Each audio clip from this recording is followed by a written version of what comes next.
This episode of Vintage Stormfront Freaks has been previously recorded.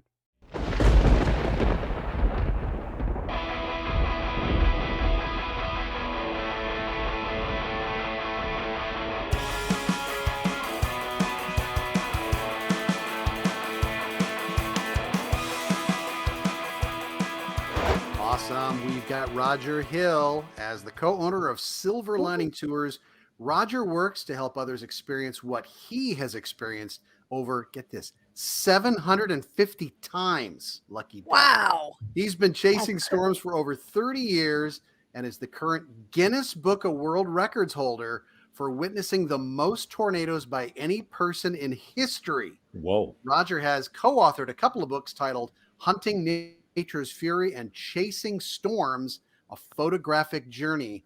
30 years, 750. Wow. What do you say after that? Like, what's your goal? 751? I mean, you haven't seen enough. No, I'd like to hit 1,000, actually, to be honest. Oh, wow. Yeah. You can. So how did you get your, how'd you get the whole Silver Lining Tour started? What was that? I mean, you were sitting around one day and like, how'd that come about? Well, actually, I didn't start Silver Lining Tours. I joined in a few years after Silver Lining Tours was born. There's a gentleman named Dr. David Gold, who's a PhD out of Houston, Texas. He and his college buddy, a gentleman named Bill Gargan, who's one of the head forecasters at the National Weather Service in Topeka. They started Silver Lining Tours in 1997. And lo and behold, I had retired from the Air Force, and I was sitting watching the Weather Channel one night. And lo and behold, I saw a program called The Enemy Wind. And it featured a storm chasing tour company, the only one that was in existence at that time, called Whirlwind Tours, ran by a gentleman named Marty Feely. And I thought, wow, well, that sounds like a real interesting thing to do. And so I started doing a little bit of research a year or two later and found two companies that had, started storm tours. One was David Gold and Silver Lining Tours, and then the other one was Charles Esbord's and Cloud Nine. And so I emailed both of them and said, "Hey, how do you do this? What's it all about? I'd love to get something going or something." And Dave and I actually hit it off really well. And I ended up joining him in 1999. As one of his tour guides. And then a few years later, he and I became partners. And then after about 8 or 9 years, he moved on to other things with his family and two lovely daughters. And my wife, Karen, and I ended up buying him out. And so for the last 10 years, we've been running Silver Lining Tours ourselves. So was the 750 prior to the tour, or did you have any before that? And they're like, I've already done 100. I might as well go for it. Yeah. There had definitely been some before that. I started chasing in 1985, basically backyard chasing in Colorado and western Nebraska, western Kansas, down through the Texas, Panhandle and such. And then, once we started partnering with the tours, and it was no holds barred. We went everywhere, and I'll keep doing it as long as I can. There's no doubt about it. So what's the number up to now? Yeah. What's my number up to now? Well, first of all, Guinness puts you through an amazing amount of verification that you have to do. You have to show proof that you were there at a particular tornado by either photography or videography. You got to have witnesses. You got to have a website where you have all your tornadoes listed at you. And then you go through the Storm Prediction Center logs to validate that indeed there was a tornado that occurred on that particular time. Wow. It's a lot of work. My number actually really is probably closer to 1,000 right now. But it's some of those I don't have all the documentation that I need for the Guinness book to validate them. But it's funny you should ask. We just actually went in after this season and put in a new update to the record. We're up to about 840 now. So I think it was 844 was the number. And we should be getting a new certificate from them back here in the next 3 or 4 weeks. It's a lot of fun. And it's really good for marketing too for our tours. That's amazing. So is there anyone that like you surpassed Roger in all that? Or like are you the first one to be like recorded in the Guinness Book No, for no, there was actually a gentleman before me, a longtime storm chaser and meteorologist out of San Antonio, a gentleman named Gene Moore, that had the record. And one day, I think it was like 2014, 2015, Gene and my wife were actually chatting on Facebook, and Gene says, "My goodness, Roger's got to be up there, probably about close to me or past me. You should tell him to just check it out and see." And so, he kind of walked me through the process, how you go about doing it. And yeah, I was about 70 more than what his record was. So we put it Wow. in and had his blessing to do it. And it's, that's all history now. So what do they give you when you get that? When you're You actually get a plaque. I don't know if you can see it. Oh, no, you can't. There's a Really. bunch Actually, of plaques. right. If you see There's a where my bunch of finger's plaques. pointing up here, Yeah, that's up there. actually the plaque for the Oh, for the that's Guinness nice. for the Guinness Book of World Records. Yeah. Wow, that's amazing. Roger, on a question about your tours, like Yes. when you're doing those, how long do they last? Are they like a 7-day tour, That's a a good 10-day question. tour? And as you know, early season and late season is very iffy sometimes. So we run typically 10-day long tours early in April through early May, and then we run 10-day tours in July. And then all of our core tours that run in May and June are either 6 or 7-day tours. We try to start them on a weekend and them on a weekend so folks can just take a week off and come out and join us. We do all kinds of different tours. I do one at the very beginning of the season called the Close Encounters Tour, and the idea is to push the envelope and get close. And we've done that over the years. It's a lot of fun. The guests get a real big kick out of it. And then my wife actually runs all of our photography tours, which she keeps really small so she can interact with all the guests. And she may stay back a little bit further so you can get storm structure shots. I think that's about her favorite thing is the supercell structure where. I love structure too, but I love getting in close. I like to get in close and experience it. And then I do a lecture tour in June. I have about an 85-page booklet that I wrote and produced that I hand out to all the guests. It kind of takes them through the whole process of, what causes a storm to form. How do you read surface obs? How do you read satellite? Radar images? How do you what kind of models do you look at in the different fields in forecasting models? And then we wrap it up talking about SQT diagrams and photographs, and then the last couple of days of the tour, we all sit down together and make a forecast. And I let all my guests tell me, where would you chase today? If you were making the forecast. And That's cool. yeah, it's a lot of fun. And then we do one last tour, hardcore tour in July called the Great North Tornado Hunt, and we spend a lot of time in Canada and the northern plains, of course, during July. Then we go down to Arizona and we do lightning photography workshops that we've been running for about 2.5 decades now, based out of Tucson, and then wrap up our storm season about the end of August. Roger, I feel like I want to join you on every single one of those. It's a lot of it is so much fun. They sound so amazing. So you have the Guinness Book of World Records for the amount of tornadoes that you've seen and witnessed. Mm-hmm. What's the record for one of your tours? Like how many tornadoes has one of your tours seen? That's a very good question. Tour number 6 in 2010 ran from June 12th through the 18th, and during that 6-day period, we saw 43 tornadoes. Wow! Oh my God. Yeah, we on June 16th we were near Dupree, South Dakota. There was a triple point off toward the Black Hills and a warm front running across northern South Dakota. Big time, really tight theta E axis was slamming into the warm front. And I'm like, yep, we're going to go chase right there. And lo and behold, we had a supercell anchored to the warm front and dropped 22 tornadoes in a 4-hour period, moved maybe 10 miles. And then, of course, June 17th, MJ, you're out of Minnesota. You remember June 17th, 2010? Yeah, we saw 18 tornadoes that day in northern Iowa, southern Minnesota. 18 in one day. Just a 2-day period, we saw 40 tornadoes, and I'm like, we'll never beat that record, and it just won't happen. We had one tour also in 2010, our tour number 4, which we call the Primetime Tour, which is in late May.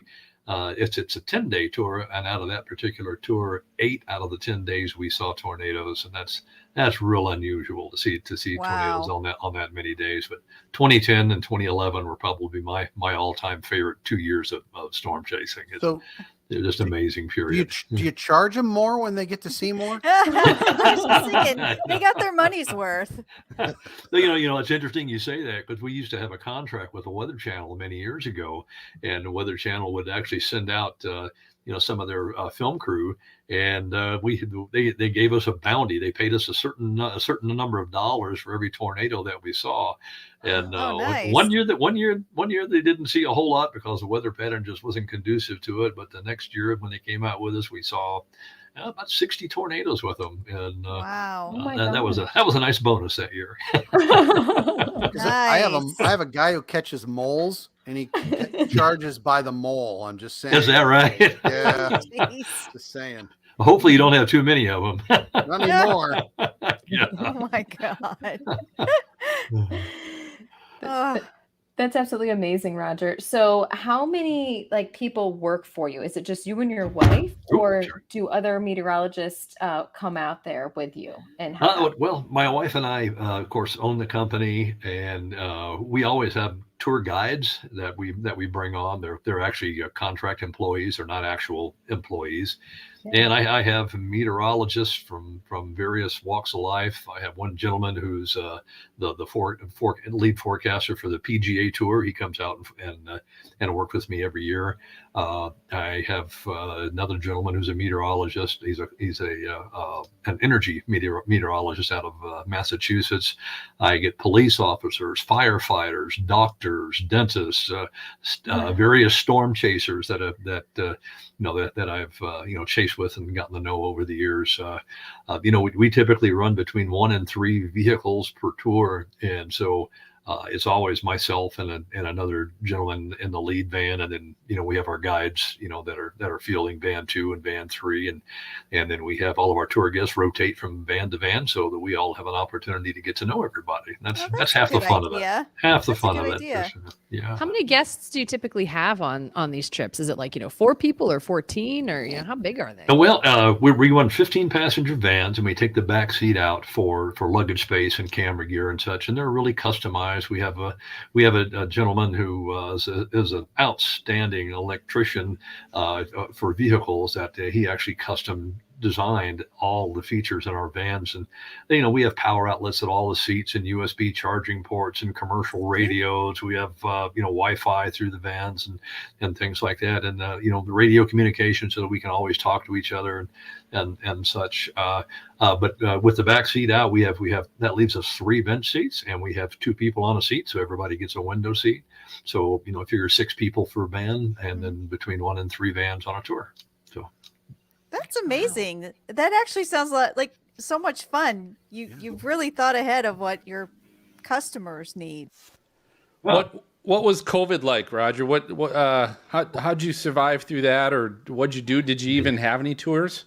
Yeah, we canceled all of our early season tours in 2020 because of COVID. But by the time we started getting toward mid-May, things had started to relax a little bit, and we ran our tours the rest of the season. Very, very difficult in some aspects, but in some ways it was actually quite easy. With all the hotels and restaurants and everything having been shuttered all winter long through the early spring, all the hotels were clean. We had no incidents whatsoever. We actually gave each guest a little packet of materials from hand sanitizer to sanitized wipes and face masks and such like that. And then every time we got out, all of my guides and myself, when we got out to get fuel or go into a truck stop, we always wore rubber gloves, and then sanitized everything after we were done. And then my dog's just busted in here. Hey guys, come on out. And then when we got to the hotels at night, we always do an orientation meeting at the start of every tour, and I would just brief folks, hey, when you go into a restaurant, make sure that you sanitize such. And if you go into a hotel at night, the first thing you do when you get in there is use those wipes and sanitize the toilet seats and the knobs and the remote controls and even your nightstand tops. And fortunately, we had no incidents at all. Everybody did really, really well. And then, of course, as the years have gone on from 2020 through this past summer through 2022, things have just gotten a lot easier. And we're that first year we typically we get about 50% of our guests are from overseas, and with all the borders closed, that's a 50% reduction in our guests, and of course a 50% reduction in your income, which is never fun to have happen. And then in 2021.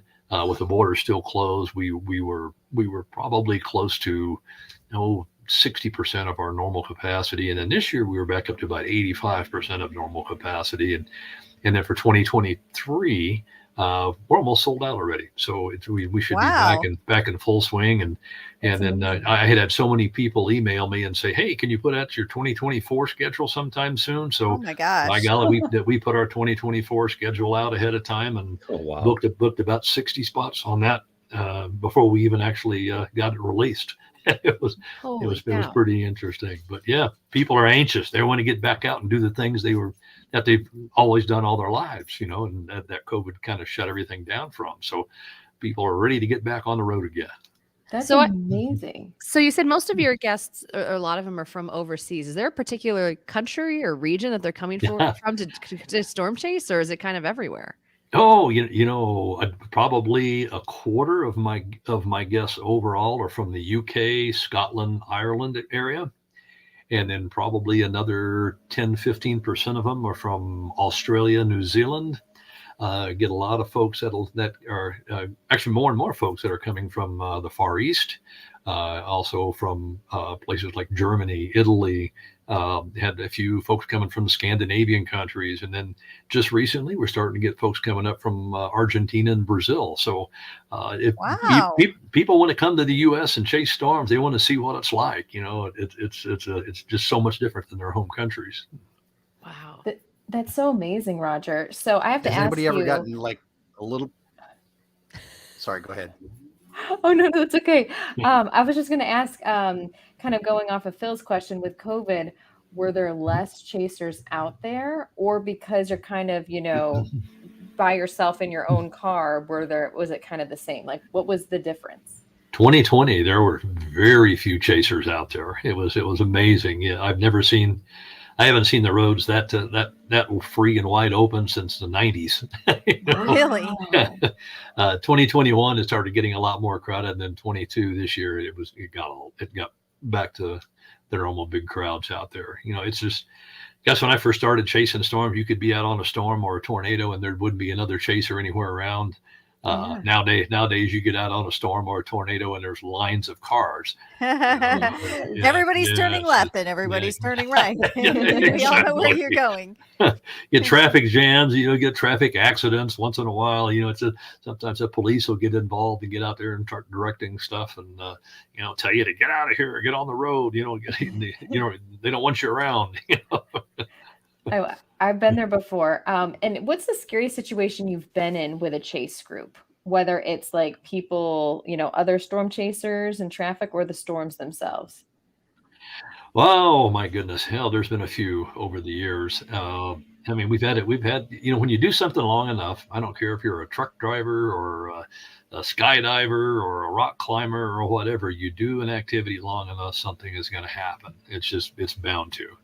And most people know that we had an incident that happened in 2019, on May 28th, 2019. We were chasing a very, very messy situation in northeastern Kansas along a warm front. And we had, if you want to look at a tornado on an HP type supercell, you need to look down the notch. That's the best way to look at it. You don't want to be on the eastern side as the precip is wrapped around. You want to be looking straight down the notch into that mesocyclone. But it can be a kind of an iffy spot, because a lot of times you'll get big hail, and then sometimes a tornado can get rain wrapped. And we had a supercell that ended up dropping a mile wide F4 tornado that went from Lawrence all the way up to the north side of Kansas City. And we were watching this thing, and lo and behold, an area of precip was starting to wrap around the mezzo. So I'm like, all right, let's go south, get away from this thing, and go east so we can position ourselves, far enough ahead of it so we can just let it come toward us and watch.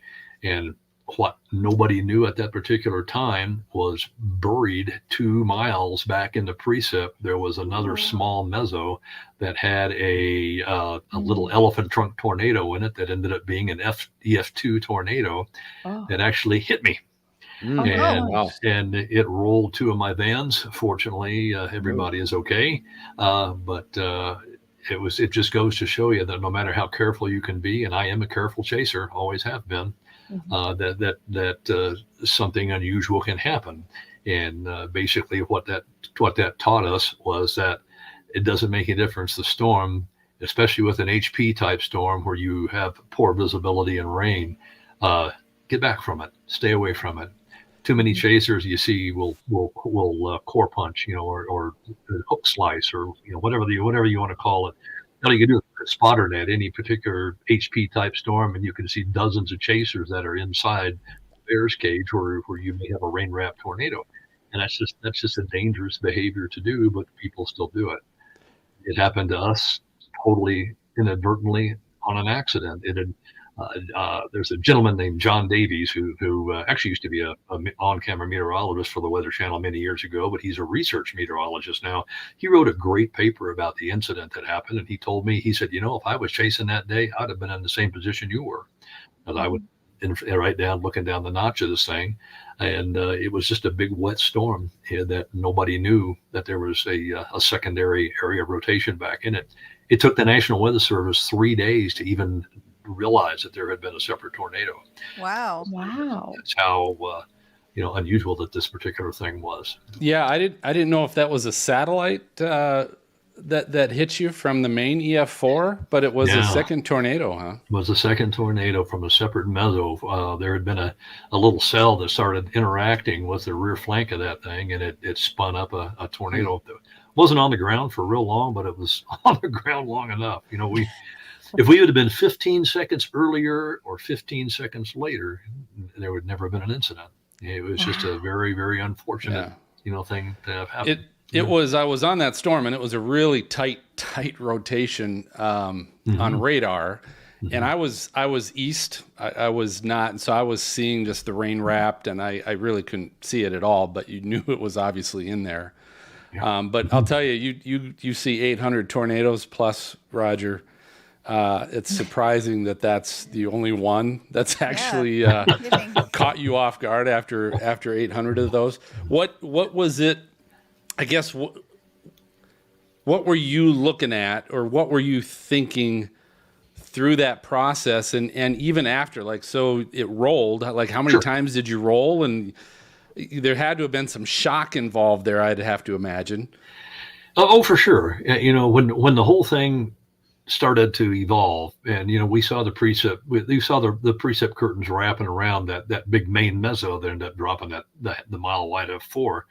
I'm thinking, okay, we got to get south, get away from this thing. There's no way that we could have gone east, because east took us on a dirt road down by Lone Star Reservoir.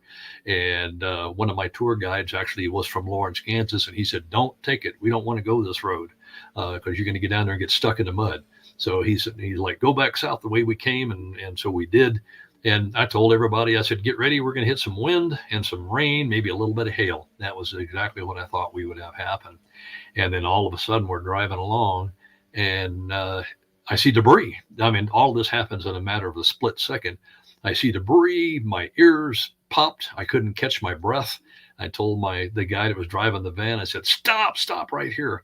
And as soon as I said that, it hit us and picked us up and threw us upside down in a ditch. Wow. Busted the window on my side of the van. The top of the van crushed in on my head. My head went out the window and knocked me out. And I had my side of my head was all bloodied and everything. So, we ended up going to the hospital, to make sure I didn't have a concussion or a broken neck or anything. And a couple of other of the guests and one of my guides ended up going to the hospital to get checked out as well. But it happened so fast, and again, nobody nobody knew. Nobody knew there was anything there. There were other chasers in the area as well. Nobody reported anything. Of course, you couldn't see it because it was just buried so far back in the rain. Yeah. And it wasn't there. There was a river there too, because that was my issue. I got stuck trying to find a bridge to cross over a river, and that's how I had to go quite a ways east in order to keep going north. Yeah, I think the Kansas River runs right through there, and there's not a lot of crossroads right there. Yeah. The Stormfront Freaks is now available on the Weather Store. Come shop our catalog of shirts, hats, and hoodies, all with our Stormfront Freaks logo and Outbreak logo. Plus, you'll find all your other favorite weather geek and storm chasing gear, footwear, and accessories. Visit the Weather Store at thewxstore.com, the exclusive supplier of the Stormfront Freaks. Mesoscaleforecast.com brings us StormNet, a state-of-the-art deep learning model designed to revolutionize severe weather forecasting. The innovative tool is tailored to provide unparalleled real-time predictions of severe weather events, including probability of wind, hail, and tornadoes. And now they've added Hurricane Vision, a cutting-edge hurricane track and intensity prediction system that uses deep artificial intelligence to predict the track and future intensity of tropical cyclones. You've seen us use it on our Stormfront Freaks live outbreak coverage with meteorologist Stormcat 5. Now you can use it as well. Visit Mesoscaleforecast.com and access live data subscriptions. Plus, when you enter the code Stormfront, you'll receive a 10% discount for life. Yes, for life. Go to Mesoscaleforecast.com. Okay, we welcome Nick Drieschman. Nick decided to pursue storm chasing as a full-time passion in 2012, but honed his skills chasing monsoon season thunderstorms near his hometown of San Diego in 2001.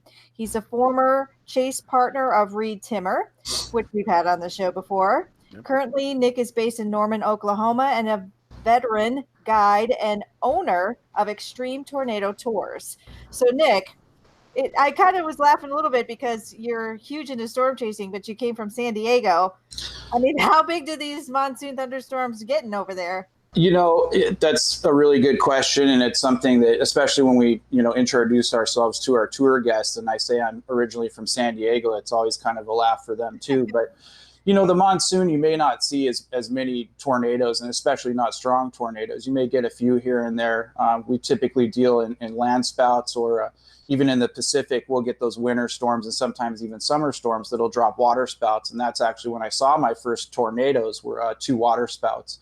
And I was very young, and that kind of ignited my passion. But as time went on, I would see these huge storms in this cumulonimbus building out in the deserts, and I lived on the coast, and my idea was storm chasing back then didn't involve any radar or computers. I would literally just drive out to the desert, drive into the middle of these storms and get pummeled, and then come back. And that was my idea of a storm chasing. But, out there you get really isolated storms. The lightning is beautiful. So like my buddies, Michael Binsky, Will Wilkins, for example, Trey Greenwood, Adrian Moserez, they're all prolific chasers of the American monsoon, and we get some really great pictures out there. Maybe not as many big violent tornadoes though. So did you guys pick up dirt and just sort of drop it in the wind like in Twister? That's it, man. How long have you guys been around? When did you first start, and how's it been? What was the first week where you're this is awesome? We're okay, we've got a ways to go to get to where we are in 2019. Well, I mean, if we're talking about my tour business, I started with that in 2015. The business itself had started in 2008 by Reed Timmer himself. If we're talking about monsoon stuff, I really started getting into it around 2012 and making it kind of like my all-time hobby. And then it kind of became a job for me in 2015. How'd you go from there though to deciding, I want to get into the tour business in the plains? What was that transition all about? So I met Reed back in 2013 or 2014 through some mutual friends, and I was kind of fanboying out. I'd seen the show on Discovery and all that, and I was a big fan of his. But we came to find out that, we hung out a few times and we kind of became friends, and he offered me a job in 2014 to be a guide. That ended up falling through, but he said, why don't you come out, spend some time. You can use my house as a home base here in Norman. So I came out by myself, and I found out very quickly how difficult it is to get next to these big storms that are east of the Rockies. So before that, I'd spent some time east of the Rockies in Canada because my parents lived there in southwest Manitoba, and I'd seen my first mesocyclonic tornado in 2012. But 2015 was the first year that I packed up my truck. I sold all my furniture, just drove right out here, and made it my place to stay for a while, and became a full-time guide with ETT, and then transitioned into a management position in March of 2016. Wow. So how, like, I'm just curious, like the logistics, like if you said I want to start a company. I mean, there's so many questions, like how do you even start a business like that? Sure. So, the tour business company, although it's a pretty niche business, and overall, I would say that there's probably less than 20 of these businesses worldwide. It's very difficult to get into if you don't have some sort of like a stature beforehand. I was very lucky that, I had Reed that actually gave me this business, or otherwise I definitely wouldn't be where we are today. That's for sure. But there's other great storm chasers out there that may have a big following, and you have to be kind of, maybe you're doing photography classes and then you're bringing out people, and you've got your social media campaigns working really well, and then people want to go with you in storm chase. But there's a need for people like us, because people that wouldn't normally be able to otherwise need to see storms. They want to see storms. They've had these dreams of seeing a tornado or these severe weather events since they're kids, and they need to do it safely. And then on top of that, they need somebody that can help them out with the logistics of trying to move around masses of people in the middle of Kansas at 12 a.m. and finding a good place to stay. So that's why our tour companies exist. So for Reed to give you a business, you guys must have been buds, or he lost terribly in poker. Well, I can't comment on Reed's gambling prowess live here, but Reed and I have definitely been good friends. I do consider him one of my best friends, and but I think that it was more had to do with the fact that when I came aboard, that there was a little bit of a lack of structure. The people that were running it before, although they're great people, maybe it just needed a little bit more attention. And when I came aboard, I was suggesting things. We need to do this, guys, and this and that. And those people were, kind of on their way out at the time. And it was just more of a time and place thing that it worked out that way. And Reed was moving in a different direction with his career, and it helped him out to free up some time. And although he wasn't really kind of taking care of things at ETT at the time, it allowed him to kind of do what he wanted to do, moving on to things like AccuWeather and things like that. So I was just very fortunate, and I've worked very hard for it, and I don't take it for granted. So how many people do you usually take out per tour? Are you in a van? Are you in a truck? Do you have multiple cars? What? All of the above. So we use Ford E350 vans. They're actually 15 passenger vans, but we take out the rear seat. So we have 3 rows back there for the people. Then you have your guide, a driver, and a guide up front. And we don't ever put more than a total of 8 people in each van. So that way the 6 guests that are in the back each get their own window seat, and then we've got enough room for the luggage in the back. I do own 5 of these vans. At the most, I operate up to 3 of them at a time. And I think our record is just right around like 22 people or something like that, which is interesting for hotels when you're in the middle of nowhere. So go ahead. Well, I was just going to ask what comes with an ETT tour? So if I were to go ahead and sign up and give you my moolah, what am I going to get? Sure. So there's 5, 7, and 10-day tours that we offer. With that, you get all of your lodging included. So if you get a 7-day tour, you're going to get 7 nights of lodging. You would fly into one of our host cities, either OKC or Denver. We're going to have an orientation meeting, get all your safety stuff done, go out to dinner. The next day is your first chase day. You're basically going to arrive with us. We're going to take care of everything, all of your chasing, all of your safety, getting next to these tornadoes, where you're going to sleep at night. The only thing you have to worry about is paying for your food. And then we also offer some extras on the side, like a t-shirt like this. This is one of our new t-shirts that we've got. And we do some decals, and then they also get a season recap digital DVD that is kind of a best of moments and some of our candid highlights from the season. So who's typically your client? I mean, do you get like a certain subset of the population that comes in? Definitely. Yeah, the demographic age-wise is across the board. We've had 16-year-olds that are accompanied by a guardian.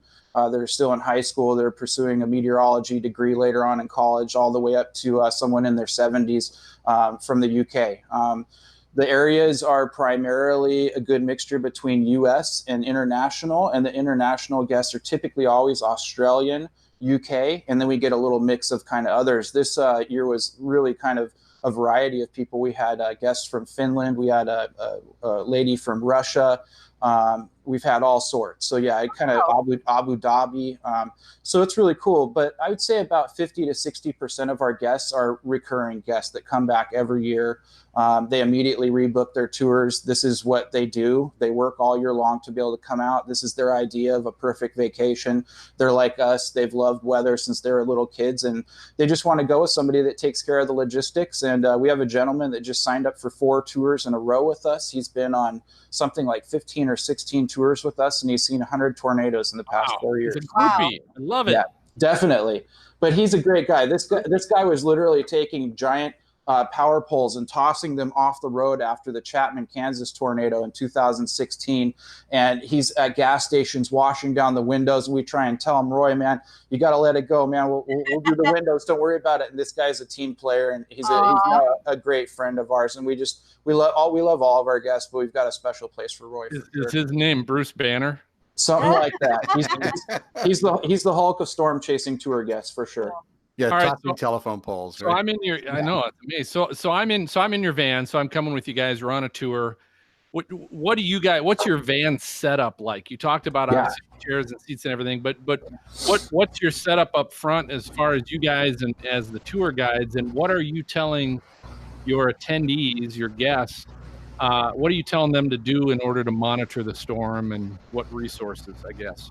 That's a good question. So we typically have a lead van that's operated by one of our drivers and lead guides, Blake Brown. He's a prolific chaser in his own right, and also a veteran storm chaser, Kevin Rolfs, who is our OU trained meteorologist. And Kevin's up in that front seat. He's dealing with real-time navigation of both the weather and the roads. Myself and my wife, Ashley, are in the following van, and we're taking care of things too, and she's looking at that type of things. And so these vans would be full of about 12 people totally. That's an average tour. Sometimes we do a 1-van tour. Sometimes we may have 3 vans. And inside of these vans, we actually have drop-down 17-inch HD monitors. Sometimes we'll put up the radar. We have high-quality boosting internet in there that boosts our unlimited internet. We're able to provide a live stream. And we're using some of the best radar products out there from Gibson Ridge and from Radar Scope on our phones. Nice. And as we're moving through, we're keeping people informed about things. So a typical day with us would be waking up in the morning, heading over to maybe a Starbucks, doing a forecast meeting with Kevin. The guests are able to get around and really look at kind of these, nowcasting techniques that we use in our forecasting techniques to take them out there. And as we progress through the day, we're making these stops on the side of the road. We have a color-coded safety system for how close they can be to the vans. We're really big on safety out there. And what we like to do is just kind of stair step with the storms. And sometimes we'll get the guests out for an hour. And sometimes it's, hey, there's a code red. You need to just walk right out of the door of the van, stay in a line, take your picture, and hop right back in, and we got to move. And it can be really exciting. It can be really kind of slow paced and beautiful. So it's a little bit of everything out there for sure. This sounds awesome. So like if I want to sign up for it, do you go to like your website? Like how early do you usually do it? Because being a meteorologist myself, I might be looking a week before going, man, next week's going to just be crazy. But then it may be full. Your tornado tour may be full.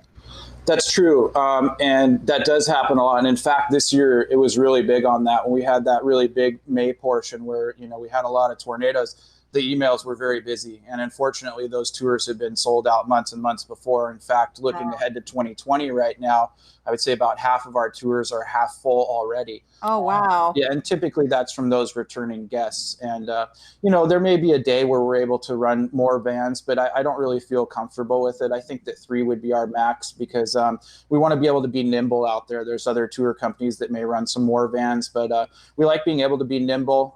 We have our Midland communications, and we're constantly talking to each other, and that keeps us able to stay with the storms. And also the first thing is safety at all times. And we're known for getting close. But we can only do that in certain circumstances. But that's one of the things that ETT is known for. So if you have 5, 7, and 10 day, is that right? Tours? That's correct. Yeah. So how do you, what's the logistics? How do you do that if you're out there on a 5 day and it's like, man, tomorrow you're on the 5th day and tomorrow's going to be great. Can you do an add-on? We can, and we have done that. In fact, we've had days before when, even though a tour has seen lots of tornadoes, it's been a great tour. We're at the last day. It's a travel day back to the hotel. It was an off day for chasing. And then we've got a high risk on what we call our off day. Well, that's our only day to go back and finally sleep maybe in our own beds and get some laundry done. And we've taken that day and we've said, you know what, if anybody can switch a flight, if anybody drove here, if you can make it to the vans and go out with us, we'll have you back at the hotel by the end of the night. It may be pretty late, but we'll take you out for a free additional day for no extra costs. We've done that before with guests for sure. Yeah, absolutely. But it gets really tough when you're out there and you imagine if you're on a tour, well, these patterns, they kind of come in ebbs and flows. You guys, meteorologists, storm enthusiasts, so you know, especially during springtime, we'll have a wave of 2 to 3 days of severe weather coming through, and then we'll have a little bit of lull in the ridging pattern, et cetera. And so sometimes you get a tour that just hits one of those lows. And if it's a short tour, it's tough. You may only get 1 or 2 good chase days. So we do whatever it takes to get our guests on storms. We'll drive from the Canadian border to the Mexican border. Our tours have gone as far east as Florida. And all the way to the Rocky Mountains in the west. So we do whatever it takes for our guests. I think we need to book a Stormfront Freaks one in May next year. What do you guys think? Do it. Let's do it. I've been promoting that. I'm for it. I'm serious. I'm totally in for it. Okay. Have you guys have you guys done a lot of chasing before? Not to ask you guys questions, but have you guys seen tornadoes? Mainly I'm the one like in the studio doing the radar, right. You know, doing it that way. So. Gotcha. Cool. Well, let's talk about that. Okay.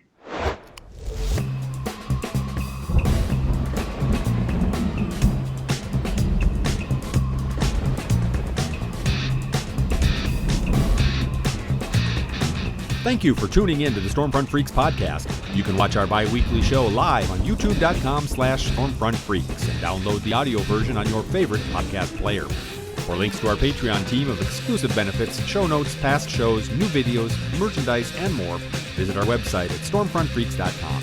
While you're there, check out our interactive chaser radar from our friends at zoomradar.com. If you'd like to contact us with questions or make comments about the show, shoot us an email to questions@stormfrontfreaks.com or follow us on Twitter, Facebook, Instagram, or TikTok. Search for Stormfront Freaks. We'd love to hear from you. Join us next time and tell a friend about the Stormfront Freaks podcast.